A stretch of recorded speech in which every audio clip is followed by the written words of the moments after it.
नमस्कार दोस्तों सभी को। सब लोग आप बहुत अच्छे होंगे, सभी लोग आप बहुत अच्छे से पढ़ाई कर रहे होंगे। आज हम लोग इस YouTube चैनल पर मध्य प्रदेश पीएससी, जैसा कि अभी 22 दिसंबर के दिन विज्ञापन आ चुका है, तो दोस्तों आज हम लोग एक टॉपिक है जिस पर हम लोग बात करते हैं और ये करेंट का टॉपिक भी मान सकते हैं। और मध्य प्रदेश लोक सेवा आयोग की जो परीक्षा होती है उसमें एक क्वेश्चन यहाँ से निश्चित रूप से हमेशा आता रहा है और आ भी सकता है, चूंकि ये एक करंट अफेयर्स का भी टॉपिक है और एक इकोनॉमिक्स का भी टॉपिक है। इसमें से ऑब्जेक्टिव क्वेश्चन भी बनते हैं, कभी कभी जब मेंस होती है तो उसमें 3 मार्कर क्वेश्चन भी बन जाता है। तो दोस्तों आज हम लोग देखेंगे, आप जैसा कि देख रहे होंगे बोर्ड पर कि महारत्न और मैंने नवरत्न कंपनियों का जिक्र यहाँ पर किया है। तो महारत्न और नवरत्न कंपनियां जो होती है उसमें अभी हाल ही में जो अक्टूबर 2021 में एक महारत्न कंपनी का दर्जा दिया गया कंपनी को, और इस प्रकार से महारत्न कंपनियां जो है उसकी संख्या बढ़कर 11 हो चुकी है और नवरत्न कंपनी जो थी पहले 14 थी, उसकी संख्या घट करके 13 हो गई है। तो आज का जो ये टॉपिक हम लोगों ने रखा दोस्तों, ये टॉपिक है महारत्न और नवरत्न कंपनियां की संख्या कितनी है और कौन सी कंपनी महारत्न कंपनी है और कौन सी कंपनियां नवरत्न कंपनी है। तो जैसा कि आप लोग जानते हो कि जो महारत्न कंपनी होती है उस महारत्न कंपनी को अभी हाल ही में अक्टूबर 2021 में एक महारत्न कंपनी का जिसे दर्जा दिया गया है पावर फाइनेंस कॉर्पोरेशन पीएफसी, अक्टूबर 2021 में इसे महारत्न कंपनी का दर्जा दिया गया। ये कंपनी पहले नवरत्न कंपनी हुआ करती थी।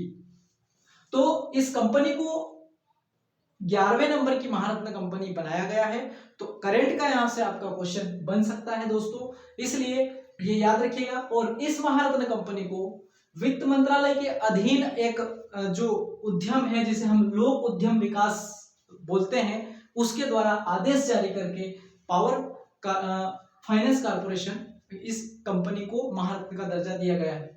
तो दोस्तों यहां से हम लोग देखेंगे कि जो महारत्न कंपनियां हैं वो महारत्न कंपनियां होती क्या है। तो देखो, आपने देखा होगा कि महारत्न कंपनियां जो देश का सार्वजनिक उपक्रम है या देश का जो सार्वजनिक उपक्रम या उपकरण है उसको हम महारत्न कंपनियां का दर्जा दे सकते हैं अगर उसकी कुछ शर्तें हैं। शर्तें इस प्रकार से हैं दोस्तों कि महारत्न कंपनी किसे बनाया जाएगा। तो पहली शर्त ये कहती है कि उसे सेबी के अंडर क्या होना चाहिए, पंजीकृत होना चाहिए। सेबी एक संस्था है, आप लोग सभी जानते होंगे। सेबी एक संस्था है, security exchange board of India. इसके अंतर्गत जो कंपनी रजिस्टर्ड है, एक शर्त उसकी ये है। दूसरी शर्त उसकी ये है दोस्तों कि वह नवरत्न कंपनी का दर्जा उसे मिला हुआ होना चाहिए। दूसरी शर्त यह है कि उसे नवरत्न कंपनी का दर्जा मिला हुआ होना चाहिए। तीसरी शर्त उसकी यह है दोस्तों कि विगत 3 वर्षों में उसकी जो टर्नओवर है, वो विगत 3 वर्षों में जो टर्नओवर है वो उसका 2500 करोड़ होना चाहिए। विगत 3 वर्षों में उसका टर्नओवर जो है वो 2500 करोड़ होना चाहिए। ये उसके नवरत्न कंपनी होने का मतलब जो नवरत्न कंपनी जिसका टर्नओवर 25,000 करोड़ हो चुका है उसे हम अगले उसमें महारत्न कंपनी में ले जा सकते हैं। तो ये कुछ जो शर्तें हैं उन्हें हम महारत्न का दर्जा देते हैं। तो हम अभी आगे ये देखेंगे कि जो महारत्न कंपनियां, जो 11 महारत्न कंपनियां हैं वो कौन कौन सी है। निश्चित रूप से दोस्तों इसमें से एक क्वेश्चन हमेशा आता रहा है, तो आप ध्यान रखिएगा कि जो ये क्वेश्चन है इसमें से आपसे कभी गलत ना होना चाहिए। इस बारे में हम लोग बात करेंगे। तो आपको ये ध्यान होगा कि जो 11 महारत्न कंपनियां हैं उसमें से सबसे पहले हम लोग देख रहे हैं भारतीय इस्पात प्राधिकरण। पहली कंपनी महारत्न है भारतीय इस्पात प्राधिकरण। इसको इंग्लिश में अगर हम देखें तो इसको सेल अथॉरिटी इंडिया लिमिटेड, इसका फुल फॉर्म होगा सेल अथॉरिटी इंडिया लिमिटेड। तो ये हो गया आपका इस्पात अथॉरिटी इंडिया ऑफ लिमिटेड। इसका फुल फॉर्म है दोस्तों भारतीय इस्पात प्राधिकरण का SAIL steel authority India limited, steel authority India limited. ये हो गया इसका फुल फॉर्म भारतीय इस्पात प्राधिकरण का, स्टील अथॉरिटी इंडिया लिमिटेड। दूसरी जो कंपनी है भारतीय तेल निगम, दूसरी महारत्न कंपनी जो है भारतीय तेल निगम, तो इसका फुल फॉर्म है Indian oil corporation, Indian oil corporation, भारतीय तेल निगम। तीसरे नंबर की महारत्न कंपनी है कोल इंडिया लिमिटेड। जैसा कि इसके नाम से लिखा हुआ है कोल इंडिया लिमिटेड, CIL।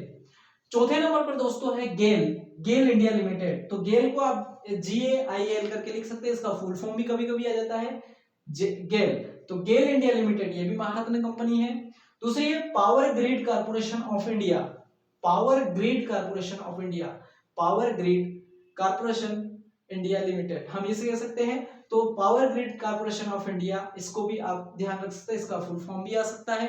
अगली है Hindustan petroleum corporation limited, Hindustan petroleum corporation limited, HPCL। दोस्तों याद रखिएगा ये छठे नंबर की महारत्न कंपनी है। सातवें नंबर पर देखा जाए तो तेल एवं प्राकृतिक गैस निगम, तेल एवं प्राकृतिक गैस निगम को हम ONGC, हम अगर इसको देखें तो ऑयल नेचुरल गैस कारपोरेशन के नाम से इसका फुल फॉर्म है, ऑयल नेचुरल गैस कारपोरेशन इसका फुल फॉर्म है। राष्ट्रीय ताप विद्युत निगम, इसे हम NTPC के नाम से जानते हैं, NTPC राष्ट्रीय ताप विद्युत निगम, NTPC national thermal power corporation, Bharat heavy electrical limited, Bharat heavy electricals limited जिसे हम भेल के नाम से जानते हैं दोस्तों, ये भी महारत्न कंपनी है। ये 8वें नंबर पर है। 10वें नंबर पे Bharat petroleum corporation, Bharat petroleum corporation जो लिमिटेड, BPCL, ये भी महारत्न कंपनी है। और अंत में 11वें नंबर पर अगर हम देखते हैं तो PFC पावर फाइनेंस कारपोरेशन, ये 11 महारत्न कंपनियां हैं दोस्तों। तो याद रखिएगा, आपके यहाँ से प्री के क्वेश्चन बन सकते हैं, मेंस के क्वेश्चन में यहाँ पर बन सकता है कि इसका फुल फॉर्म क्या है। तो यहाँ से आप ध्यान रखना, ये थी 11 महारत्न कंपनियां। अब चूंकि पहले नवरत्न कंपनियों की संख्या 14 हुआ करती थी, और जब नवरत्न कंपनी महारत्न का दर्जा उसे मिल चुका है तो यहाँ से उसकी संख्या कम हो गई। तो अभी वर्तमान में नवरत्न कंपनियों की संख्या जो है वो 13 है। उसमें कौन कौन सी है दोस्तों, तो देखना, इसमें हमने 13 ही कंपनियों के नाम यहाँ पर लिख रखे हैं। ग्रामीण विद्युतीकरण निगम लिमिटेड, इसका इंग्लिश शॉर्ट फॉर्म REC होगा। हम ये कह सकते हैं इसको कि ग्रामीण विद्युतीकरण निगम लिमिटेड जो है वो रूरल इलेक्ट्रिकल कारपोरेशन लिमिटेड हम इसे कह सकते हैं, इसका इंग्लिश वर्जन। दूसरा ये है नेशनल एल्यूमिनियम कंपनी, इसे हम शॉर्ट फॉर्म में नाल्को बोलते हैं, नेशनल एल्यूमिनियम कंपनी नाल्को, ये है दूसरे नंबर की नवरत्न कंपनी। तीसरे नंबर पर है महानगर टेलीफोन निगम लिमिटेड, MTNL, महानगर टेलीफोन निगम लिमिटेड, MTNL, ये तीसरे नंबर पर नवरत्न। चौथे नंबर पर है Bharat electronics limited, Bharat electronics limited, BEL, इसे बोलेंगे हम लोग भारत इलेक्ट्रॉनिक्स लिमिटेड। 5वें नंबर पर दोस्तों भारतीय नौवहन निगम, इसको SCI के नाम से हम लोग जानते हैं।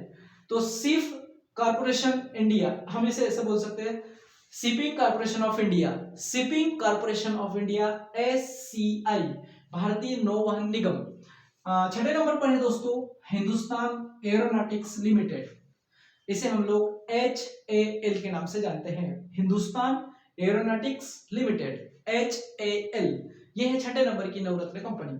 7वें नंबर पर है oil India limited, OIL, oil India limited, OIL, ये 7वें नंबर की नवरत्न कंपनी है। 8वें नंबर पर नवरत्न कंपनी दोस्तों आती है राष्ट्रीय इस्पात निगम लिमिटेड, राष्ट्रीय इस्पात निगम लिमिटेड, RINL, इसका फुल फॉर्म वही है, इसको राष्ट्रीय इस्पात से स्टील लिमिटेड, इसके नाम से हम लोग जानते हैं, राष्ट्रीय इस्पात निगम लिमिटेड। अगले नंबर पर है 9वें नंबर पर राष्ट्रीय खनिज विकास निगम, राष्ट्रीय खनिज विकास निगम, national mining development corporation, national mining development corporation, NMDC। दोस्तों ये भी याद रखिएगा। 10वें नंबर पे है नवेली निग्नाइट लिमिटेड, नवेली निग्नाइट लिमिटेड, NLL, नवेली निग्नाइट लिमिटेड, ये 10वें नंबर की नवरत्न कंपनी है। 11वें नंबर पर आती है national building construction corporation limited, national building construction corporation limited, NBCCL। दोस्तों याद रखिएगा, national building construction corporation limited, NBCCL। फिर 12वें नंबर पर है engineering India limited, EIL, engineering India limited. तो ये 12वें नंबर की नवरत्न कंपनी है। और आखिरी में है 13वें नंबर पर container corporation of India, CONCOR, container corporation of India. तो दोस्तों आपने देखा होगा कि ये अभी हाल ही में अक्टूबर 2021 में जो संशोधन हुआ है, या हमें कह सकते हैं जिसमें कुछ करेंट्स का क्वेश्चन बन सकता है, जिसमें 11वें नंबर की महारत्न कंपनी पावर फाइनेंस कॉर्पोरेशन को जोड़ा गया है। इसी के तारतम्य में आज इस वीडियो को हमने देखा है कि महारत्न कंपनियां कौन सी है और नवरत्न कंपनी कौन सी है। तो दोस्तों निश्चित रूप से आपको ये मध्य प्रदेश PSC प्रारंभिक परीक्षा जो उसके लिए एक यूजफुल टॉपिक है। आप इसी प्रकार से इस YouTube चैनल को देखते रहिए और आपकी पढ़ाई निरंतर आगे जारी रखिए। 24 अप्रैल को होने वाली प्रारंभिक परीक्षा के लिए हम निरंतर इस YouTube चैनल पर अपडेट होते रहेंगे। जय हिंद, जय भारत।